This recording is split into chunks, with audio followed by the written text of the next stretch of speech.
So targeting women in the Middle East and across the globe is very similar to the way you target any consumer. Depending on where they are in their life cycle or life stage, you need to talk to them in a different language. So for instance, a woman who's a fresh graduate, a teenager, is very different than a woman who has entered motherhood, for instance. And she, again, is very different from the woman who is a career woman or a seasoned mother. What we do in the Middle East is a very interesting region for the women in particular. One thing, the women here controls $350 billion of the region's wealth. So essentially the woman in this part of the world is essentially controlling the household purchases, whether it's purchases for the children or purchases for the husband or for herself. What she looks for during these decisions is access to choice. She's looking for access to comprehensive information. This consumer, the woman in particular, is very information hungry and she's very impressionable. So it's very important as a brand that you're able to give her access to as much information that she needs to help her make the decisions that are informed.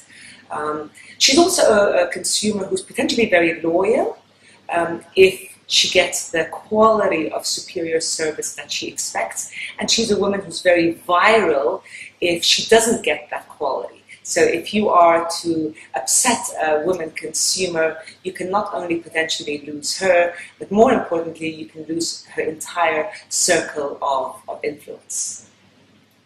So the technology world is a very fluid one these days and very fast changing. You have a lot of open source technologies that are giving access to people who want to enter the online world and allow them to enter the online world faster, easier, more cost effectively. Example, Magento open source is an e-commerce platform that a lot of e-commerce brands are now using.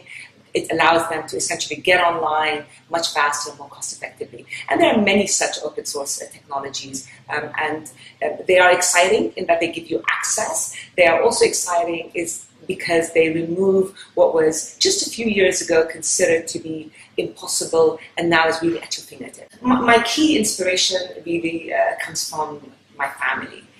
My children and my husband inspire me, and they essentially drive me to innovate.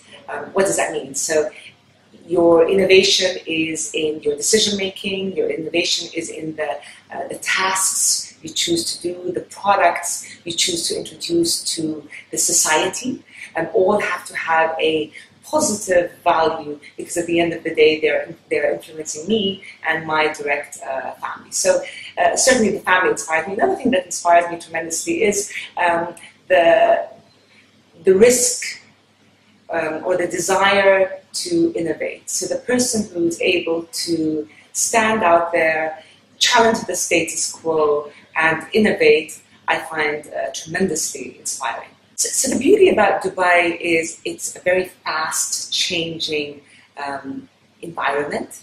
It's an environment that really captures the essence of innovation. Just look at where Dubai was 5 years ago and where Dubai is today. It's a world apart. And this world apart has come from the dream of one and the leadership of one and the execution of many.